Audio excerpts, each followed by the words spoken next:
السلام عليكم ورحمة الله وبركاته.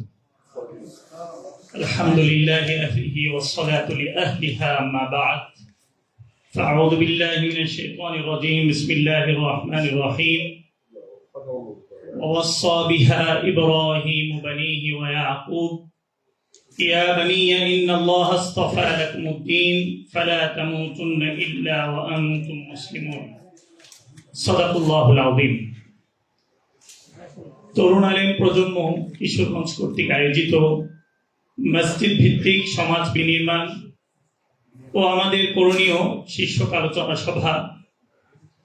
আজকের এই সভায় উপস্থিত আছেন তরুণ আলেম প্রজন্মের নেতৃবৃন্দ, কিশোরগঞ্জ শহর সহ আশেপাশের বিভিন্ন অঞ্চলের মসজিদের ইমাম, খতিব এবং সচেতন কমিটির সদস্যবৃন্দ। সবাইকে তরুণ আলেম প্রজন্মের পক্ষ থেকে আন্তরিক অভিবাদন জ্ঞাপন করে আলোচনা শুরু করছি। আজকের এই আলোচনার থেকে আমাদের একটি বিষয় স্পষ্ট হয়েছে কিনা আমি আবারও স্পষ্ট করার চেষ্টা করছি। তরুণ আলেম প্রজন্ম যে শিরোনাম দিয়েছে সমাজ বিনির্মাণ, এবং আজকের যে আলোচ্য বিষয়গুলো আমাদের এক একজন আলোচক আলোচনা করছেন, সেই আলোচ্য বিষয়গুলো খুব ঘনিষ্ঠভাবে সমাজ নির্ভর। এখানে আলোচনা হয়েছে সুদ মুক্ত সমাজ গঠনের ক্ষেত্রে ইমাম এবং মসজিদ কমিটির ভূমিকা। এখানে আলোচনা হয়েছে যৌতুক এবং নারী নির্যাতন দমনে মসজিদ কমিটি, মসজিদ সদস্য তারা কি ভূমিকা পালন করতে পারে। এখানে আলোচনা হয়েছে মাদক, যেই মাদক আমাদের এই দেশ, জাতি, সমাজ এবং আমাদের যুব সমাজকে ধ্বংস করে দিচ্ছে। এই মাদক থেকে আমাদের সমাজকে রক্ষা করার জন্য আমাদেরকে মসজিদ ভিত্তিকেই আন্দোলন শুরু করতে হবে।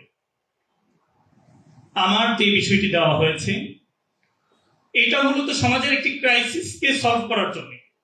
আমাদের আলোচ্য বিষয়গুলো প্রত্যেকটি আলোচ্য বিষয়ে সমাজের চলমান ক্রাইসিস সলিউশনের জন্য এই আলোচ্য বিষয়গুলো নির্বাচন করা হয়েছে। আমাকে আলোচ্য বিষয় দেওয়া হয়েছে নতুন প্রজন্মের ঈমান আকীদা সুরক্ষায় মসজিদ ভিত্তিক মাকতাব কার্যক্রম। এই ক্রাইসিসটা বর্তমান সমাজের পরিভাষায় যদি আমরা বলি, তাহলে আমাদের সমাজে চলমান কিশোর গ্যাং, আমাদের সমাজে চলমান যুবকদের নানা রকম অপরাধমূলক কর্মকাণ্ড, আমাদের সমাজে চলমান বেড়ে ওঠা অবাধ্য সন্তানের যে সয়লাব মা বাবা থেকে শুরু করে সমাজকে কলঙ্কিত করছে, রাষ্ট্র এবং জাতিকে কলঙ্কিত করছে। এই কলঙ্ক থেকে আমাদের এই প্রজন্মকে আমরা কিভাবে বাঁচাবো, শৈশবে এই প্রজন্মের মাঝে দ্বীন এবং ঈমানি চেতনা কিভাবে তার মন মস্তিষ্কে দিল দেমাগের মধ্যে মুসলমানের আত্মমর্যাদা বোধ তার মধ্যে সৃষ্টি করব, এই বিষয়টিকে সামনে রেখে ছোট্ট একটি শিরোনাম তৈরি করা হয়েছে যে আমাদের এই কিশোর গ্যাং এবং যুব সমাজের অপরাধ দমন হবে কিভাবে, যখন তাদের পজিটিভ মাইন্ডসেট আপ হবে, যখন শৈশবে তারা দ্বীন এবং ঈমানের শিক্ষায় শিক্ষিত হবে, যখন কচি হৃদয়ে কোরআনের আলোকিত শিক্ষা তার হৃদয়ের মধ্যে গেঁথে দেওয়া হবে, তখনই সে আস্তে আস্তে এই সামাজিক অপরাধমূলক কাজগুলো থেকে সে আস্তে আস্তে বিরত হবে। সম্মানিত উপস্থিতি, মাকতাব শিক্ষা ব্যবস্থা এটি মুসলমানদের হাজার বছরের ঐতিহ্য।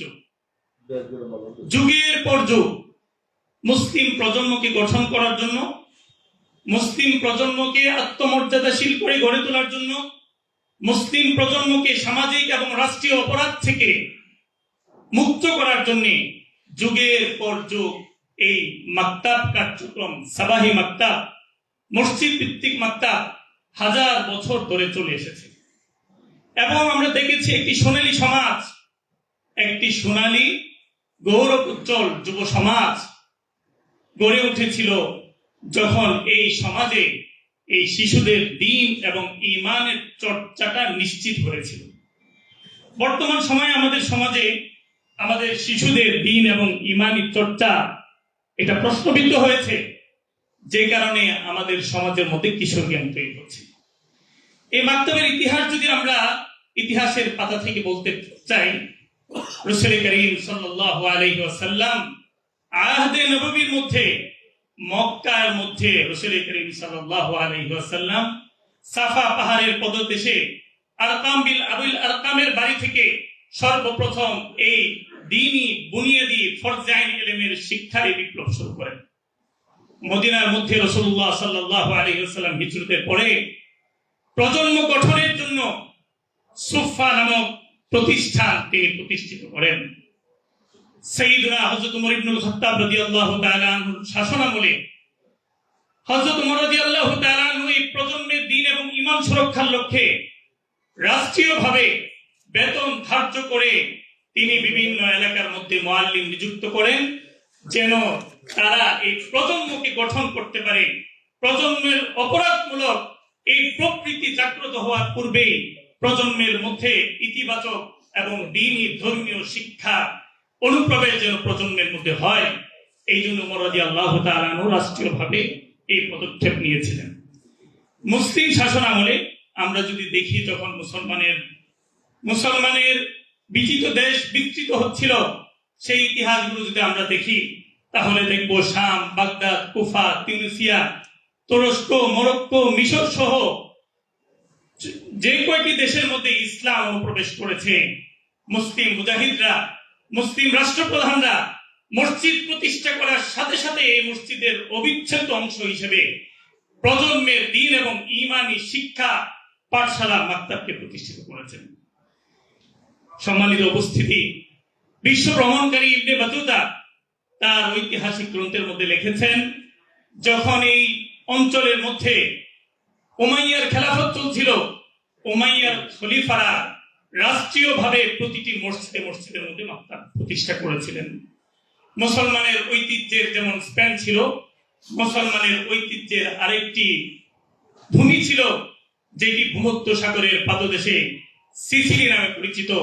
যে সিসিলি মুসলমানরা 827 থেকে নিয়ে 1100 শতক পর্যন্ত 200 বছর যেই ভূখণ্ড মুসলমানরা শাসন করেছে, সেই সিসিলি সম্পর্কে ভূগোল বিশারদ ইবনে হাউতাল তিনি বলেছেন যে আমি সিসিলির দ্বীপের মধ্যে গিয়েছি, এক দ্বীপের মধ্যে প্রজন্ম গঠনের জন্য মসজিদে মসজিদে, পাড়ায় পাড়ায়, মহল্লায় মহল্লায় সিসিলির মুসলিম শাসকদেরকে পেয়েছি যে তারা শুধু একটা দ্বীপের মধ্যে 300 মাকতাব চালু করেছিল। সম্মানিত উপস্থিতি, এই মাকতাবের ধারাবাহিকতা আরব, জাজিরাতুল আরব পেরিয়ে এই বাংলা ভূখণ্ডের মধ্যে, এই হিন্দুস্তানের মধ্যে, ভারতের মধ্যে প্রবেশ করেছে। আমরা যদি ইতিহাস তালাশ করি তাহলে দেখব যে সুলতানি এবং মুঘল আমলে, শাসন আমলে ব্যাপকভাবে সুলতানি এবং মুঘল আমলের শাসক যারা ছিলেন, তারা এই ভারতবর্ষের মধ্যে, এই মুসলিমবঙ্গের মধ্যে তারা প্রজন্ম গঠনের লক্ষ্যে রাষ্ট্রীয়ভাবে ব্যাপকভাবে এই মাকতাব শিক্ষা কার্যক্রমকে চালু করেছিলেন মসজিদ। এই মাকতাব শিক্ষা কার্যক্রম শুধু একটা শিক্ষা ছিল না, এটি মুসলমানদের কালচারের অন্তর্ভুক্ত ছিল। এটি মুসলমানদের একটি কালচারাল প্রোগ্রাম ছিল। মক্তব সংস্কৃতি গড়ে উঠেছিল এদেশের মধ্যে মুঘল এবং সুলতানি আমলের মধ্যে। কেমন কালচার ছিল আপনারা অনেকে জেনে থাকবেন, অনেকে হয়তো অজানা, যে আমাদের মধ্যে পশ্চিমা কালচার গুলো এসেছে আমাদের এক একটা কালচারকে খতম করে, জবাই করে করে, আর মুসলমান কমিউনিটি নিজেদের কালচারকে ছেড়ে তারা পশ্চিমা কালচারকে গ্রহণ করেছে। আপনি যদি দেখেন ইতিহাস তাহলে দেখবেন মুঘল শাসনামলে এদেশে একটা কালচার ছিল, যেই কালচারের নাম হ্যাপি বার্থডে ছিল না, যেই কালচারের নাম ছিল বিসমিল্লাহ খানি।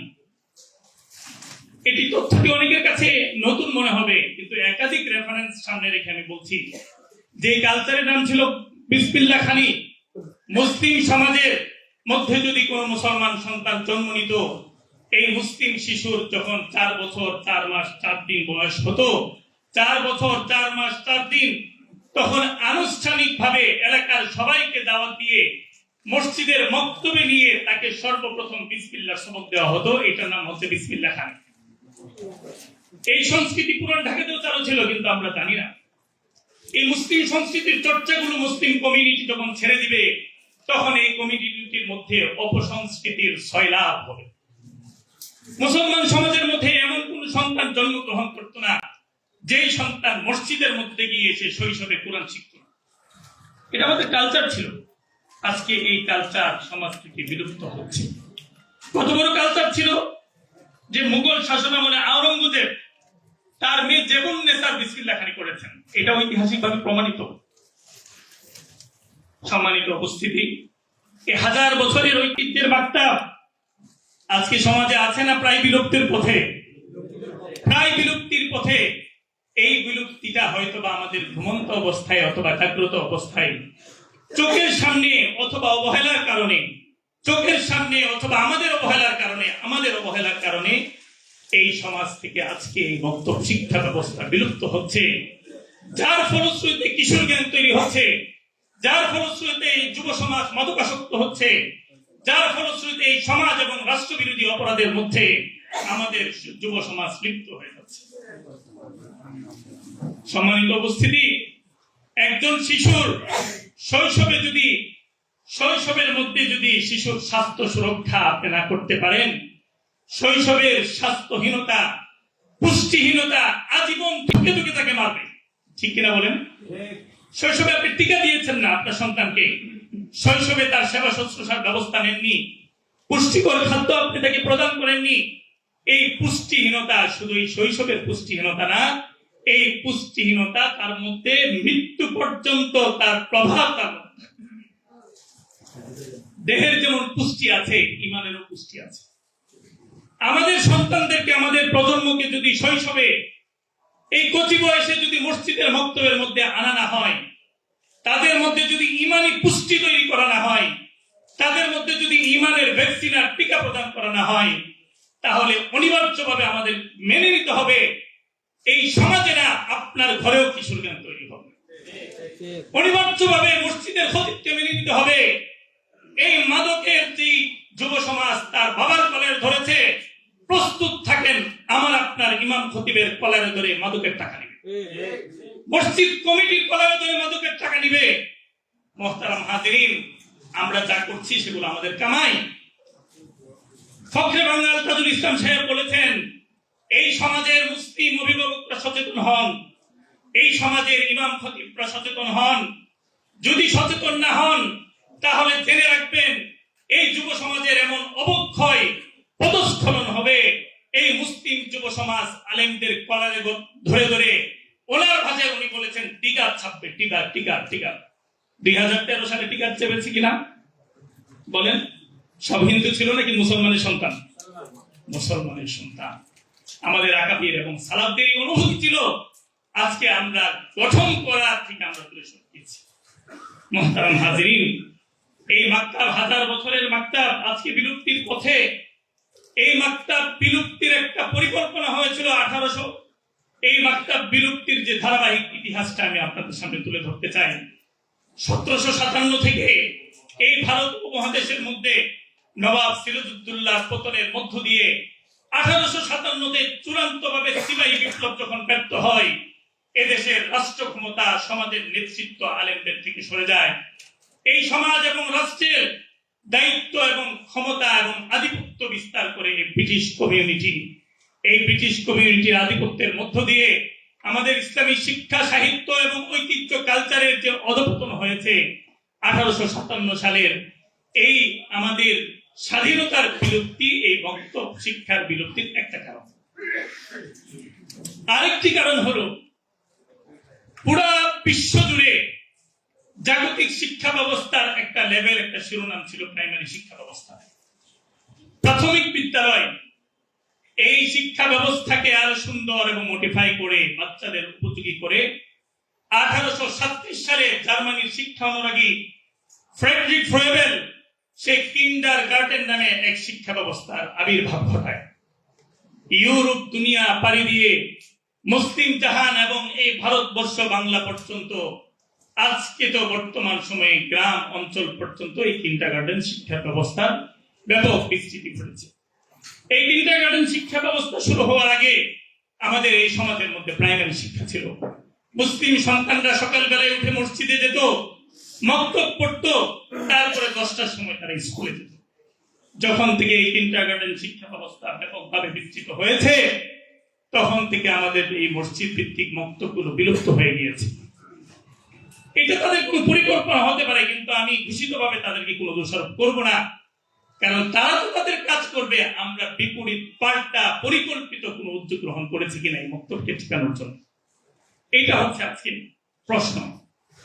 সম্মানিত উপস্থিতি, শুধু বাতিলের কারণ নয়, বরং এই মক্তব বিলুপ্তির পিছনে আমাদের অবহেলা, আমাদের অব্যবস্থাপনা, আমাদের সিলেবাসহীনতা, আমাদের এই মক্তব শিক্ষা ব্যবস্থাকে একাডেমিকরণ, এই বিষয়গুলোতে আমরা সময় না দেওয়ার কারণে আজকের সচেতন মুসলিম অভিভাবক তার সন্তানকে মক্তবে না পাঠিয়ে বাসায় ভাড়াটিয়া হুজুর রেখে তাকে প্রাইভেটের আলিফবা শিখবে, কিন্তু চেতনা তৈরি হতে হলে রবের ঘরে তাকে আসতে হবে।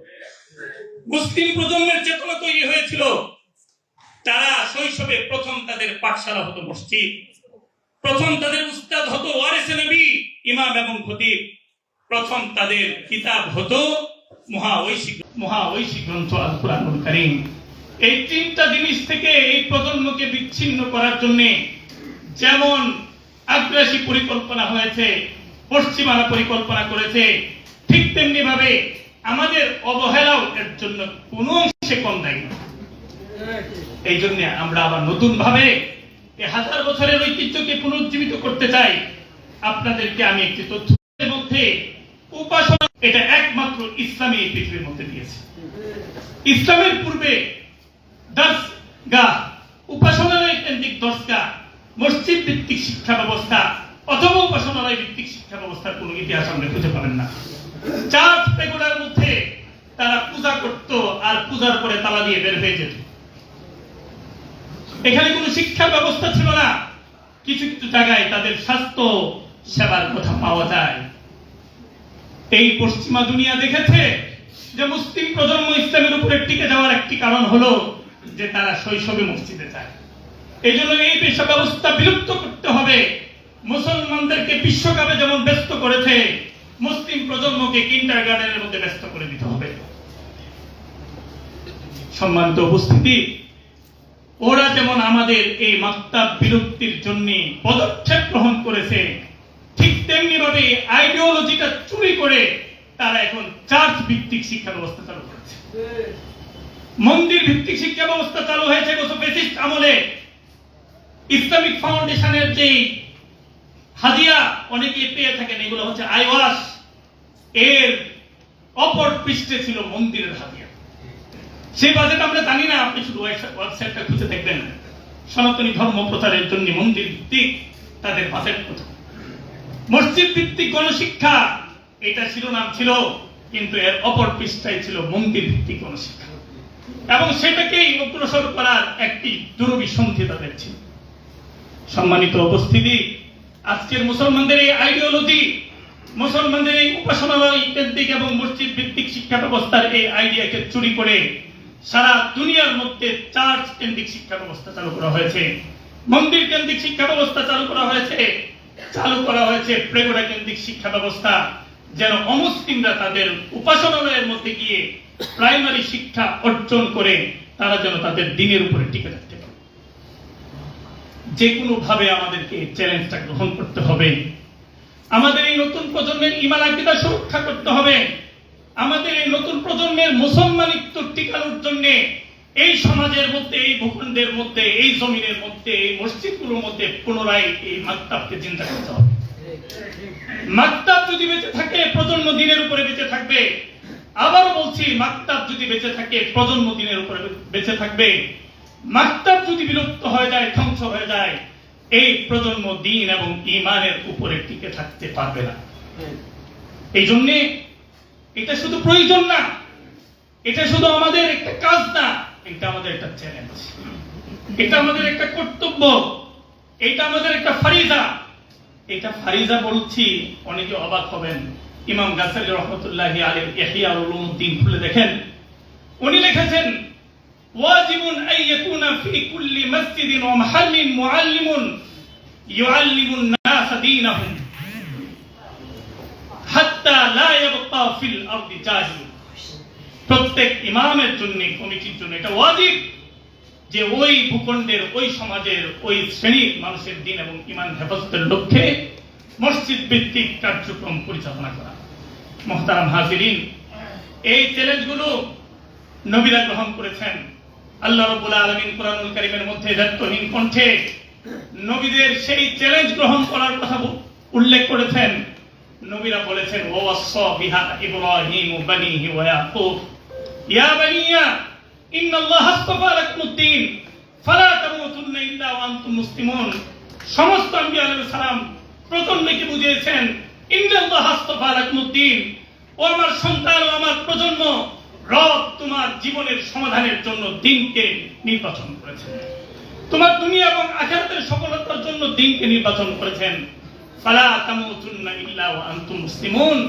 সুতরাং মুসলমান না হয়ে এই ইহজগৎ তুমি ত্যাগ করবে না, তুমি মৃত্যুবরণ করবে না। আজকে আমাদের প্রজন্মকে এই বাণী ছড়িয়ে দিতে হবে, ইন্নাল্লাহা আসতাফা লাকুমুদ-দীন আইয়ুহাল জাহিলুন নাসি ইন্নাল্লাহা আসতাফা লাকুমুদ-দীন। হে আমাদের যুব সমাজ, হে আমাদের প্রজন্ম, এই আসমান এবং জমিনের স্রষ্টা তোমার আমার রব, তোমার এবং আমার দুনিয়া এবং আখিরাতের শান্তি এবং সফলতার জন্য দ্বীনকে নির্বাচন করেছেন। এই দিনে তুমি ফিরে আসো। ফালা তামুতুন্না ইল্লা ওয়া আনতুম মুসলিমুন। আমাদের প্রজন্মের একটি সদস্যও যেন তাদের মুসলমানিত্ব না হারায়, এই চ্যালেঞ্জটা আমাদের গ্রহণ করতে হবে। বর্তমান সময়ের সবচেয়ে বড় সংকট, বর্তমান সময়ের সবচেয়ে বড় চ্যালেঞ্জ হলো, সবচেয়ে বড় সংকট হলো স্রষ্টা এবং তার মনোনীত ধর্ম ইসলামের সাথে নতুন প্রজন্মের পরিচয়হীনতা।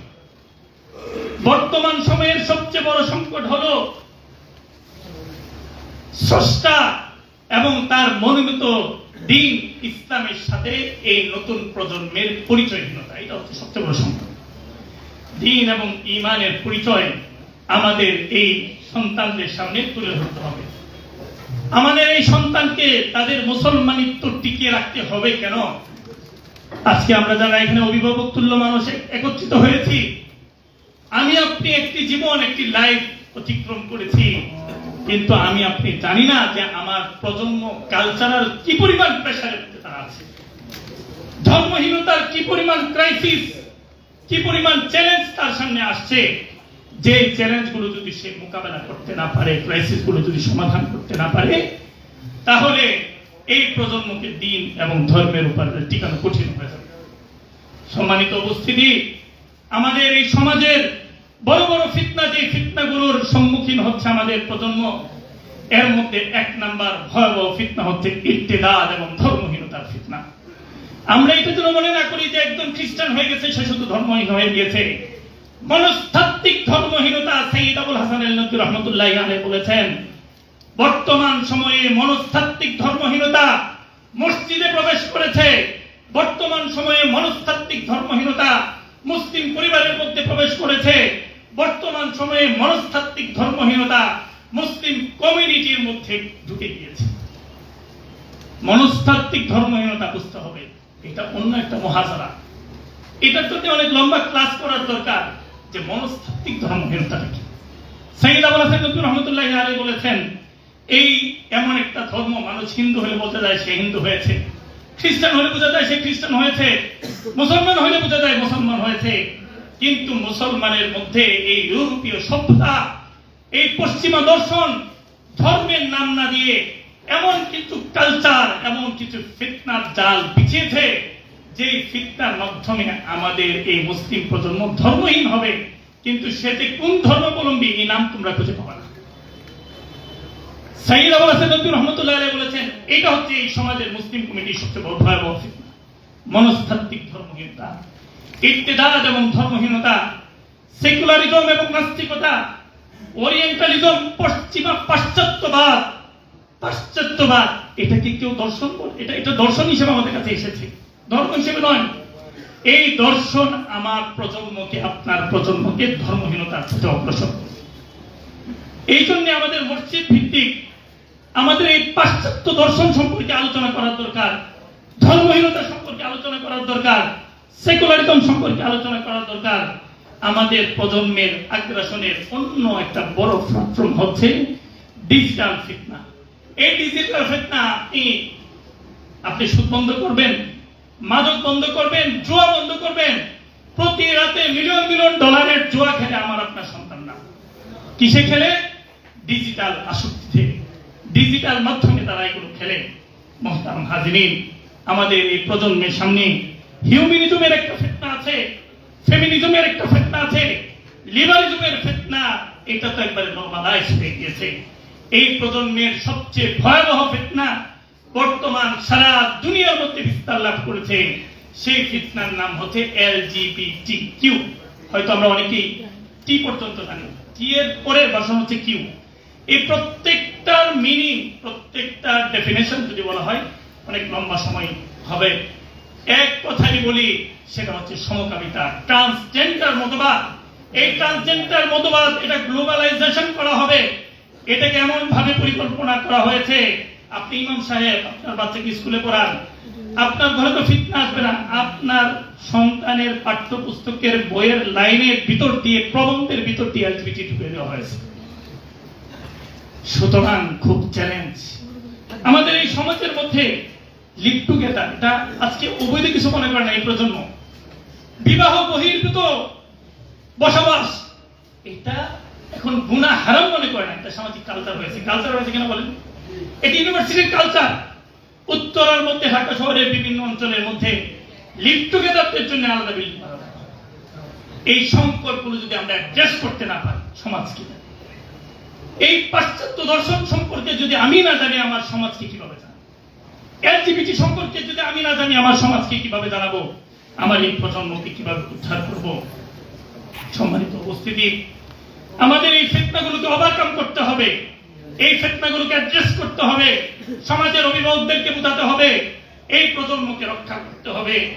এই প্রজন্মকে যদি আমরা রক্ষা করতে চাই, তাহলে আমাদের সালাফ আকাবির পূর্বসূরীরা যেই ধারায়, যেই পন্থায় কাজ করেছেন, ইমাম মালিক রাহিমাহুল্লাহ বলেছেন, লাই ইয়াসলুহু আখিরু হাদিহিল উম্মাহ ইল্লা বিমা সালাহা বিহি আউয়ালুহা। এই উম্মতের শেষ ভাগ সফল হবে না যে পর্যন্ত না তারা তাদের পূর্বসূরীদের ধারায়, তাদের মানহাজে কাজ না করবে। এই জন্য আমাদের পূর্বসূরীরা যা করেছেন, যেই পন্থায় করেছেন, আমাদের পূর্বসূরীদের সেই সালাফদের মানহাজ অনুযায়ী আমাদেরকে কাজ করতে হবে। আমরা যদি দেখি, আমি কথা লম্বা করছি না, মুসলিম শাসনামলে মুসলিম সেনাপতিরাও মাকতাবে পড়াতো, অনেক বড় বড় মুহাদ্দিসরা মাকতাবে পড়াতো। আবু আব্দুর রহমান আস-সুলামি মাকতাব পড়াতেন, হযরত ইবনে ইউসুফ আস-সাকাফি মাকতাবে পড়াতেন, যাহাক ইবনে মুজাহিদ উনি মাকতাবে পড়িয়েছেন। বড় বড় ইমাম, খতিব, মুহাদ্দিস আবু আব্দুর রহমান আস-সুলামি তো বড় শাইখুল হাদিস ছিলেন, তিনিও মাকতাবে পড়িয়েছেন। আমাদের মুরব্বী যারা আছেন, আমাদের এই ভারতবর্ষের যারা এই ভারতবর্ষকে নেতৃত্ব দিয়েছেন, এর মধ্যে হচ্ছে একজন মনসুর নোমানী রহমতুল্লাহ আলাইহি। অনেকের কথা আমার কাছে নোট আছে, আমি যে একটা কথা বলছি। মনসুর নোমানী রহমতুল্লাহ আলাইহি 1960 সনে ইন্ডিয়ার একটা দ্বীনি কাউন্সিল প্রোগ্রামে বলেছেন, উলামায়ে কেরাম মসজিদের দায়িত্বশীল বৃন্দ দুইটা সিদ্ধান্তের একটা গ্রহণ করতে হবে।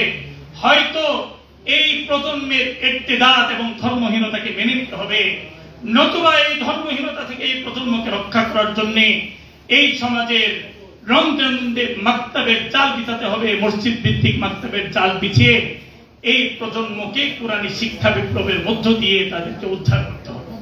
কয়টা সিদ্ধান্ত ভাই? হয়তো প্রজন্মের ইর্তিদাত, ধর্মহীনতা মেনে নিতে হবে, অথবা এই প্রজন্মের ইর্তিদাত থেকে তাদেরকে বাঁচানোর জন্য আমাদেরকে মাকতাব চালু করতে হবে, মসজিদ ভিত্তিক মাকতাব। সম্মানিত উপস্থিতি, আজকে এই মাকতাবটা আমরা কাদের জন্য করব? যারা মাদ্রাসায় পড়ে তাদের জন্য না। এই সমাজের 2 থেকে 3% শিক্ষার্থী মাদ্রাসায় পড়ে, 98% শিক্ষার্থী, এই দেশের প্রায় 5 কোটি শিক্ষার্থী স্কুল, কলেজ, ইউনিভার্সিটি পড়তেছে। এই গেল এসএসসি পরীক্ষার মধ্যে 18 লক্ষ শিক্ষার্থী এসএসসি পরীক্ষা দিয়েছে। সামনের এসএসসি পরীক্ষার মধ্যে 12 থেকে 14 লক্ষ শিক্ষার্থী পরীক্ষা দিবে। এই প্রজন্মের বিশাল ফ্যাক্টরি হচ্ছে এই স্কুল, কলেজ, ইউনিভার্সিটি। আর এই স্কুল, কলেজ, ইউনিভার্সিটি হচ্ছে ধর্মহীন এনভায়রনমেন্ট দিয়ে তৈরি করা হয়েছে। আমি এটা বলছি না যে সব বাচ্চাকে মাদ্রাসায় নিয়ে আসেন, কিন্তু এই স্ট্রাকচার, এই প্ল্যান, এই সিলেবাস, এই কো এডুকেশন সহশিক্ষা এইগুলো হচ্ছে ধর্মহীন করার এক একটা সিঁড়ি। এই জন্য এই স্কুল কলেজ ইউনিভার্সিটিকে আমাদের এই ছাত্রদের জন্য, স্কুল কলেজ ইউনিভার্সিটির ছাত্রদের জন্য আমাদেরকে মসজিদ ভিত্তিক, মহল্লা ভিত্তিক এই স্কুল কলেজের ছাত্রদের জন্য আমাদের মাকতাব গড়ে তুলতে হবে। বর্তমান দুনিয়ার মধ্যে আমাদের দেশের মধ্যে সাবাহি মক্তব যেরকম দুর্বল, আমি এটা সচক্ষে দেখে বলতেছি, দুনিয়ার ইউরোপ দুনিয়া থেকে শুরু করে এই হিন্দুস্তান পর্যন্ত কোন দেশের মধ্যে সাবাহি মক্তবের এত ছিন্ন ছিন্ন দুর্বল অবস্থা আপনি পাবেন না। আমি মুম্বাই একটা মক্তবে গিয়েছি ইন্ডিয়াতে, এই মক্তবে গিয়ে 1200 ছাত্র পেয়েছি। কত ছাত্র? গোটা কিশোরগঞ্জে পাবেন না। সম্মানিত উপস্থিতি, পুরো ইউরোপ দুনিয়ার মধ্যে এখন মাকতাবে বিপ্লব শুরু হয়েছে। লন্ডনের মধ্যে এমন এমন কমিউনিটি আছে, আসরের পরে কোনো বাচ্চা ঘরে থাকাকে অপরাধ মনে করে তারা মুসলিম কমিউনিটির মধ্যে চলে যায়। সাউথ আফ্রিকা, গোটা সাউথ আফ্রিকা ধরে আজকে হাসিম আমলার নাম জানেন, হাসিম আমলা এবং তার ভাইয়েরা মক্তবে হাবেস হয়েছে। তারা কোনো মাদ্রাসায় পড়ে না, সারা দুনিয়া জুড়ে এই মক্তব। শ্রীলঙ্কা, ইন্ডিয়ার মধ্যে আমরা একটা সংস্থা পেয়েছি যে এক সংস্থা 18,000 মক্তব চালায়, যাদের শিক্ষার্থী সংখ্যা হচ্ছে 23 লক্ষ। আমাদের এই দেশের মতো কি 1 লক্ষ মক্তবের ছাত্র পাওয়া যাবে যে মক্তবে সাবাহি মক্তবে পড়ে? নুরের মক্তবের কথা বলছিলাম। মসজিদ ভিত্তিক মক্তব গুলোকে আমাদেরকে সচল করতে হবে। অপর সম্ভাবনা, যেই সম্ভাবনা একটি প্রজন্মকে গঠন করতে পারে, যেই সম্ভাবনা একটি যুব সমাজকে উদ্ধার করতে পারে, যেই সম্ভাবনা এই সমাজ গঠনে গুরুত্বপূর্ণ ভূমিকা রাখতে পারে, শুধু সমাজ গঠন নয়, একটি রাষ্ট্রের উন্নয়নের ক্ষেত্রে যেই সম্ভাবনা ভূমিকা রাখতে পারে, পদক্ষেপ রাখতে পারে, সেই সম্ভাবনার নাম হল মসজিদ। এদেশের মধ্যে 4 লক্ষ মসজিদ আছে, সরকারি অফিস আদালত আছে 37,000, এদেশের মধ্যে স্কুল আছে 1 থেকে 1.5 লক্ষের কাছাকাছি, আর এই অঞ্চলের মধ্যে, এই ভূখণ্ডের মধ্যে 4 লক্ষ মসজিদ আছে। যে 4 লক্ষ মসজিদের মধ্যে 8 লক্ষ ইমাম এবং মুয়াজ্জিন আছি, যে 4 লক্ষ মসজিদের সাথে কমিটি সম্পৃক্ত আছে, এই বৃহৎ একটা জনগোষ্ঠী যদি আমরা মিলে শপথ গ্রহণ করি, এই কিশোর গ্যাং থেকে আমরা আমাদের এই সমাজকে বাঁচাবো, এই যুব সমাজের মাদকাসক্তি থেকে আমাদের সমাজকে বাঁচাবো, সমাজ এবং রাষ্ট্র বিরোধী সকল অপকর্ম থেকে আমরা আমাদের প্রজন্মকে বাঁচাবো। যদি আমরা এই নিয়োগ করি এবং সিস্টেমেটিক ভাবে, অর্গানাইজড ওয়েতে যদি আমরা কার্যক্রম শুরু করি, তাহলে ইনশাআল্লাহ যে সংকট, যে ক্রাইসিস, যে চ্যালেঞ্জ এই উম্মতে মুসলিমার দিকে ধেয়ে আসতেছে ইবতিদায়ের ফিতনা, সেই ফিতনা মোকাবেলায় আমরা গুরুত্বপূর্ণ ভূমিকা রাখতে পারবো ইনশাআল্লাহ। তৈরি আছেন ইনশাআল্লাহ? শেষে আমি আমাদের কিছু কার্যক্রমের কথা তুলে ধরছি। আপনাদের এই কিশোরগঞ্জ 2009 সালে আমরা উকিলপাড়া থেকে এই মোকাবেলা করার জন্য যে সাবাহি মক্তব, এই সময়টা তারা নিয়ে গিয়েছে। যুদ্ধ করে লাভ নাই, আমরা বিকল্প একটা শিক্ষাধারা তৈরি করব, 12 বছর অপেক্ষা করব, 20 বছর অপেক্ষা করব, কিন্তু একটা সিস্টেমকে আমরা ডেভেলপ করে যাব, যে সিস্টেমের মধ্য দিয়ে এই বিলুপ্ত মাকতাব আবারও পুনরুজ্জীবিত হবে ইনশাআল্লাহ। হয়েছে আলহামদুলিল্লাহ, আপনাদের দোয়া চাই আল্লাহ তাআলা যেন 56,000 বর্গ মাইলে এই দেশের 87,151 গ্রামের মধ্যে আমাদের কার্যক্রমকে বিস্তৃত করে দেন। আমরা নাম দিয়েছি, তোমরা আমাদের সময়কে নিয়েছো, আমরা নাম দিয়েছি আফটার স্কুল মাকতাব। কি নাম? বাবা আপনার সন্তানকে স্কুলে পড়ান, কোনো অসুবিধা নেই, আফটার স্কুল আসেন। আমি শুধু সকালের টাইম নিয়ে বসে থাকবো না, আপনার বাচ্চা বিকেলে আসতে তাকে পড়াবো, আপনার বাচ্চা সন্ধ্যে আসতে তাকে পড়াবো, আপনার বাচ্চা রাতের 12টার সময় আসলে আমার উস্তাদ বসা থাকবে। আলহামদুলিল্লাহ, এই যে আপনাদের এই এলাকা উকিল পাড়ার মধ্যে আমাদের আফটার স্কুল মাকতাবের মধ্যে 27টা বেচ চলে। কয়টা বেচ? যেখানে এই এলাকার 250 স্কুলগামী বাচ্চা পড়ে। আপনাদের দোয়া এবং সহযোগিতায় কিশোরগঞ্জ জেলা অতিক্রম করে দেশের 43টি জেলার মধ্যে আমাদের আফটার স্কুল মাকতাবের কার্যক্রম চলেছে আলহামদুলিল্লাহ। উলামায়ে কেরাম গ্রহণ করেছেন এই সিস্টেমকে। আপনি স্কুল বন্ধ করতে পারবেন না, কিন্ডারগার্টেন বন্ধ করতে পারবো না, আমাদের বিকল্প ব্যবস্থা নিতে হবে। আফটার স্কুল মাকতাব একটা অর্গানাইজড মাকতাব প্রোগ্রাম। মাকতাব কি কি কারণে ধ্বংস হচ্ছে, এই কারণগুলো আমরা অ্যাড্রেস করেছি, এগুলোকে সলিউশন করেছি। মাকতাবের কোনো সুবিন্যস্ত সিলেবাস নেই, আমরা মাকতাবের জন্য সিলেবাস তৈরি করেছি, বর্ষভিত্তিক, সেমিস্টার ভিত্তিক। আমরা বয়স্কদেরকে কোরআন শিখাই সিলেবাস ছাড়া। আমরা বয়স্কদের জন্য ফরজে আইন মাকতাব সিলেবাস তৈরি করেছি। আমরা শুধু মাকতাবের মধ্যেই ক্ষান্ত থাকি নাই, আমাদেরকে ওই জায়গায় পানি ঢালতে হবে, ফায়ার সার্ভিসের মতো ভূমিকা রাখতে হবে যেই জায়গার মধ্যে বাতিল এবং ইরতিদাদের আগুন ধাউ ধাউ করে চলতেছে। ঠিক সেই জায়গাগুলোতে অনুপ্রবেশ করার জন্য আমরা স্কুলের জন্য একটা সিলেবাস তৈরি করেছি, স্কুল মাকতাব কার্যক্রম। আপনাদেরকে শুধু একটা কার্যক্রম শোনাই, দেশের অনেক স্কুলে চলতেছে। ঢাকার একটি স্কুল ফয়জুর রহমান আইডিয়াল, যেখানে আমাদের এই কার্যক্রম চলতেছে, এখানে ৮,০০০ স্টুডেন্ট, একটি স্কুলে কত স্টুডেন্ট? এই ৮,০০০ স্টুডেন্ট আমাদের সিলেবাস চলতেছে। আলহামদুলিল্লাহ, আমরা আমাদের এই কার্যক্রমকে দেশের সবচেয়ে অভিজাত এলাকা, সবচেয়ে রেস্ট্রিক্টেড, সবচেয়ে অভিজাত এলাকা থেকে শুরু করে নিয়ে দেশের বঞ্চিত এলাকা পর্যন্ত আমরা পৌঁছে দিয়েছি। গুলশান সেন্ট্রাল আজাদ মসজিদ আপনারা সবাই চিনেন, মাহমুদুল হাসান সাহেবুল খতিব। সেন্ট্রাল আজাদ মসজিদের মধ্যে আমাদের এই আফটার স্কুল মাকতাব কার্যক্রম চলে আলহামদুলিল্লাহ। এবং সেখানে ঢাকা ইউনিভার্সিটি সহ বিভিন্ন উচ্চপদস্থ আমলাদের সন্তানরা সেখানে পড়তেছে। উত্তরা, ধানমন্ডি, বনানী সহ দেশের অভিজাত এলাকায় আমাদের কার্যক্রম চলছে। আপনারা শুনলে খুশি হবেন যে ঢাকার মধ্যে জাজেস কোয়ার্টার আছে, যেখানে ঢাকা শহরের সিএমএম কোর্টের 120 জন জজ থাকে। সেই জাজেস কোয়ার্টারের মধ্যে আলহামদুলিল্লাহ আমরা মাকতাব করতে সক্ষম হয়েছি, জজদের বাচ্চারা এই মাকতাবে পড়ছে।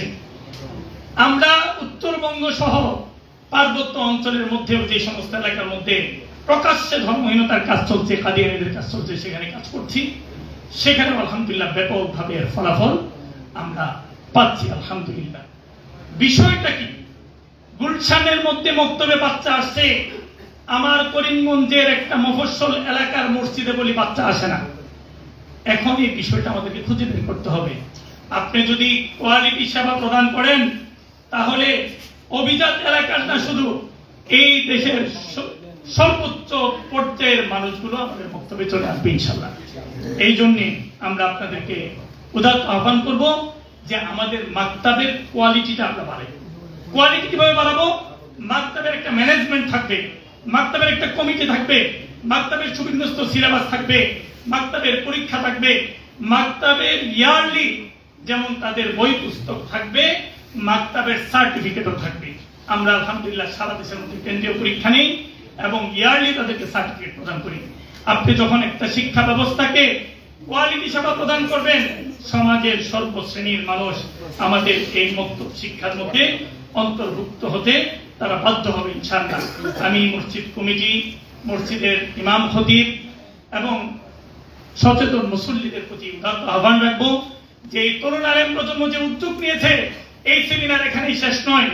আমরা মসজিদে মসজিদে এই মাকতাব কার্যক্রমকে সচল করার জন্য আমরা কেন্দ্রীয়ভাবে প্রশিক্ষণ কার্যক্রম চালাচ্ছি, সারা দেশেই চলছে এবং কিশোরগঞ্জে স্পেশালি প্রশিক্ষণ হবে ইনশাআল্লাহ।